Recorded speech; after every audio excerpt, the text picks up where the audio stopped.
and welcome to Activating Sustainability, the Anthesis podcast. I'm your host, Chris Peterson. We're recording this in late July as parts of the world are starting to emerge from the initial phase of COVID-19, while others are very much still in it. Further, we're really encouraged to see the continued momentum around racial injustice. We are personally listening, learning, and reflecting on our shortcomings in these areas and how to improve going forward. We sincerely hope everyone is staying safe, engaged, and that you're all keeping well. With all that said, I'm really pleased today to be joined by my Spanish colleagues, Joana Soares, Transaction and Finances Iberia Director, and Miquel Rubio, Business Development Director. They're going to help me to unpack the details and opportunities within the new European Green Deal. I'm really excited to dig into one of the early models of what Build Back Better might look like. Joana and Miquel, welcome to the podcast. Hi, Chris. Many thanks for having us. It's a pleasure. Thank you very much, Chris. Really looking forward to this conversation today to learn a little bit about the new European Green Deal and kind of what that looks like. And maybe to start us off for individuals like myself that have seen the headlines but maybe haven't dug into the content, could you describe a little bit about kind of what is it shaping up to be, etc.? Okay, so I will start just in a very general description of what is this European Green Deal, and then we can go into more detail if you feel like. So, for instance, the European Green Deal aims to transform the 27 country bloc from a high to a low carbon economy. And the aim is that we will not, or the European Union doesn't want to reduce prosperity. What they want is to improve people's quality of life to a kind of better health and thriving natural world.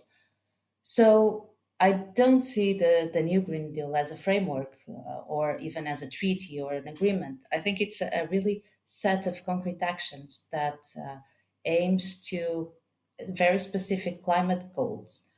This is not something that goes from just one particular sector, but it includes several action areas that goes from energy, both the supply and the use of energy, from the construction industry, mobility, also related to agriculture and the preservation of biodiversity, aiming for zero pollution and an environment free of toxic substances. So I think it's a very broad and a very large concept that it will work through a framework of regulations and legislation that will set clear targets. Basically, and being very, very straightforward, it's the goal is to have a net zero carbon emissions by 2050. So it's a really important and ambitious goal.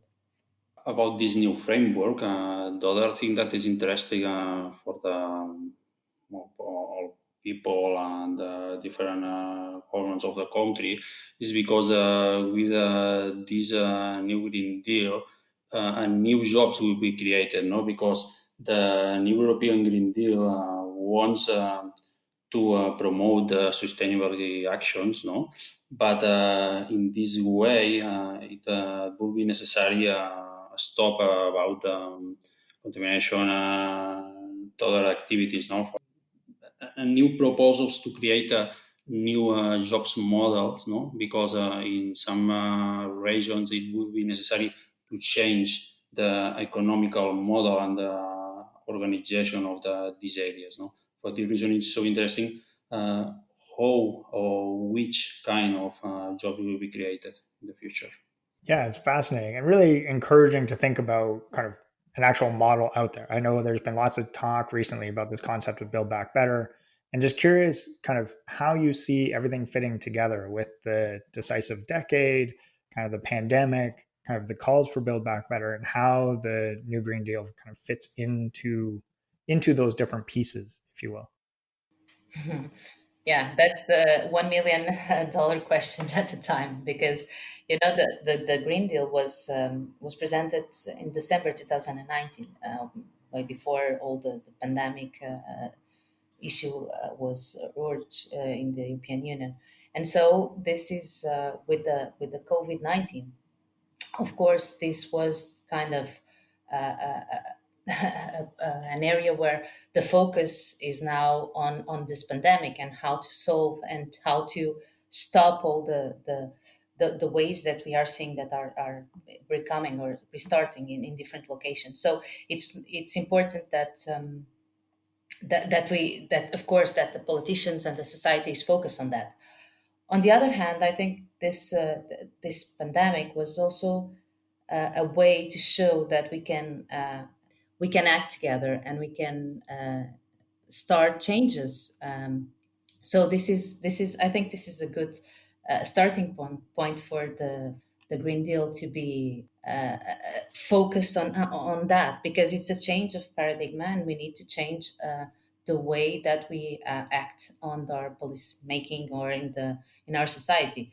So even though the financial market is being under an immense stress, that goes with the reduction of economic activity, uh, the European Green Deal may actually be a door of opportunities, because it can help to and can be used to recover and to create this new framework and this new action lines. Related this one, maybe the pandemic, maybe it's a big opportunity to activate, no, the new Green Deal. I don't understand the solution without to promote sustainability, no, because we want to achieve a zero pandemic, no. We need to improve pollution in this month. For this reason, it's linked the pandemic COVID-19 with the sustainability, no. For example, this week, no, this week in Europe, the governments are discussed about which is the new funds to achieve the solution about the pandemic, no. And in this solution, in this moment, is near 500 million euros.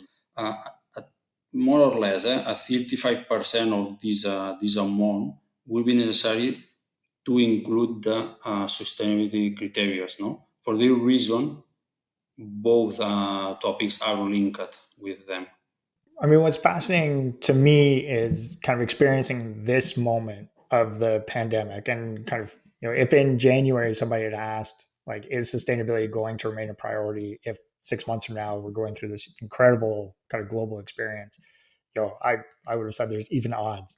But it's been amazing to see kind of that commitment, if you will, and kind of the European Union taking that first step, the first shot across the bow of really putting funds behind that commitment around sustainability. And just kind of curious if this was a surprise to the two of you, if this has been a surprise to your clients and your colleagues in Europe, or kind of does this just kind of fit with kind of practice or what you would have expected in the circumstances? If we look from a perspective, from an history perspective, this idea of the European New Green Deal, it's something that was already in different situations, but has already been implemented. I mean, in the U.S. in 1929, this was something. The New Deal, right, was like one of the strategies that Roosevelt used to recover or rescue the U.S. economy from the Great Depression. So in 2008, this was also something that was tried or launched by the United Nations on the Global Green New Deal. That was kind of a response to the 2008 crisis. So basically, this the European Green Pact is something that has been part or embedded within the European policy as well. Because if we look between the 90s and 2018, the European Union had already some targets to establish to reduce the greenhouse gases emissions, okay, by 23% at the time. The thing is that the needs arise that we will not be able to commit and to continue in the same way. We need to be more ambitious. So this would necessarily be an answer to growth European Union and to growth economy of the European Union. So it was not a surprise because it's something that has been worked on, and it's something that, particular this new parliament and this new political context that is now the European Commission, is something that has been worked on. It's something that it comes from a large history. It's not something that was taken out of the box. So with the pandemic, I think that they had a way of reinforce this commitment. And of course, there are some skepticism. There, not all the European leaders were comfortable or will be comfortable, because we have different economies that work and are more or less dependent on certain not so sustainable industries or activities that will need to really imply a really big transition from what is business as usual to this ambitious green objective. So personally, I was not surprised. I would be surprised if they would not keep the promise that the mandate that they initiated with this policy. So surprising would be that if they would beverage this or diminish this commitment. I don't know how you see it, Nikki. No, I agree with you because, for example, in my case, I will understand. For example, in the recovery plan, not include the sustainability of the Green Deal commitment, no, because it's necessary to achieve this commitment to recovery European region, no, because in this moment we need to improve a lot, no. For this reason, is the best moment to apply our commitment to fix in December. Sure, the economic situation in the different countries, it's a problem, no? But we need to recovery. And the question is recovery in a traditional model, or we can hit now and promote a green model, no? For this reason, I think that a lot of countries, and not only the governments, in our sector, no, and we are assess a lot of private companies. A lot of them ask us about how the new Green Deal will be applied. No, they want to participate and collaborate with this new Green. Our commitment in Anthesis, we want to activate, no, the sustainability. It's a fantastic commitment and objective because we can do and real answer, no, and to promote the sustainability around, no. And one other thing about the new Green Deal is in December the Commission said about at least 1 trillion euros needed to be found over the new Green Deal. No, the biggest part come from the European Union budget, but the other part from coming from the private investment. No, it's need to promote and to move this private invest. In this point, we are interested to promote, and in this moment, we are giving different solutions our clients to promote this action. Yeah, actually, I was really it was that was a good topic, because when I have some talks with clients and I see what they are, and I normally start to explain the activator journey that we have in Anthesis. So the analyzing, the solution, and the implementation, and I think it's quite parallel to what the European Commission has been trying to do. It's definitely an analysis, because each country in the European Union will have different ways or patterns to adjust and to commit with this deal.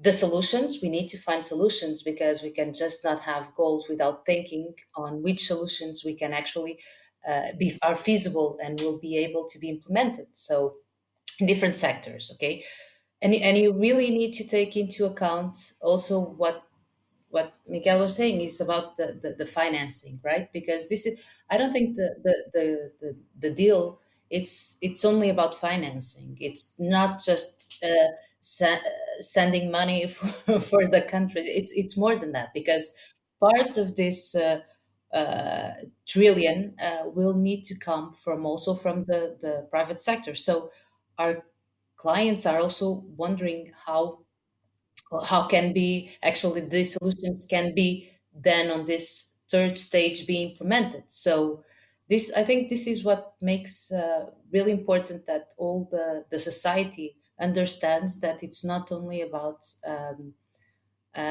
concepts, it's really about implementation and finding the right solutions based on the analysis to be defined. In the first week of July was approved the new European taxonomy.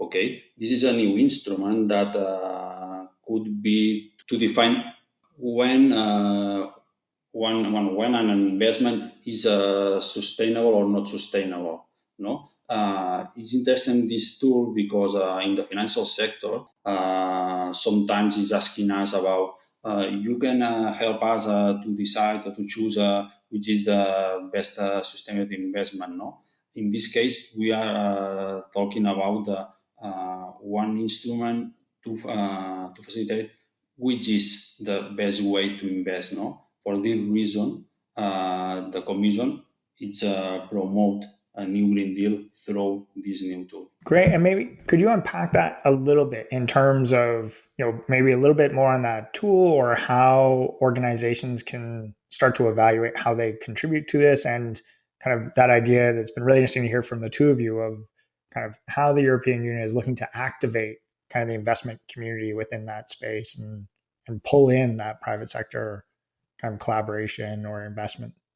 From Anthesis, the best practice into promote this new activator is the new structure created named Anthesis Ventures, no? Because in Anthesis we created Anthesis Ventures to promote these new technologies that in this moment betting for sustainability actions. No, we want to activate and we want to offer. No, at the end of our activator journey, no, in the implementation stage, different solutions to implement a real sustainability. No, we want to promote these new technologies, these new solutions to create this new paradigm about the new Green Deal. Yeah, and I think also, I think it's, the interesting part about Thesis Ventures, I think it's that we aim to maximize, let's say, the creation of these partnerships, or to support like early to growth stage companies, right? That have really in place solutions that can be straightforward implemented and used. So I think this is the really exciting part, because it's really about implementation, and it's great if you can go to a client and just provide them with these types of solutions that are already working and will be supporting them on achieving their goals. Also for the financial sector, for them it's also important that they see results, that they see that uh, there are indeed solutions, and if they support these solutions, it's an investment opportunity that will that will give revenues and will improve their performance. So I think it's an important part of this all this pack that we need to take into account and see it definitely as an opportunity. It's also a big part of educational, because sometimes we need to educate ourselves and our clients to see the opportunities behind all the curtain, which sometimes are not easy, but it's that's why we exist. Yeah, definitely. And really interesting when you kind of marry that up, as you said, Joana, with the kind of three stages of Anthesis Activator, right? Like doing the analytical work, identifying those solutions, and then, as you said, ultimately driving that implementation. When you combine that with that idea of how do we drive those investments, such as Anthesis Ventures or within the EU model of like driving those early stage technologies or whatever it may be, it's really exciting to see how all that fits together in a logical sequence. So maybe, just before we look to wrap up, Joanna, you mentioned kind of that the goal of net zero by 2050, which lots of organizations, countries, et cetera, talk about.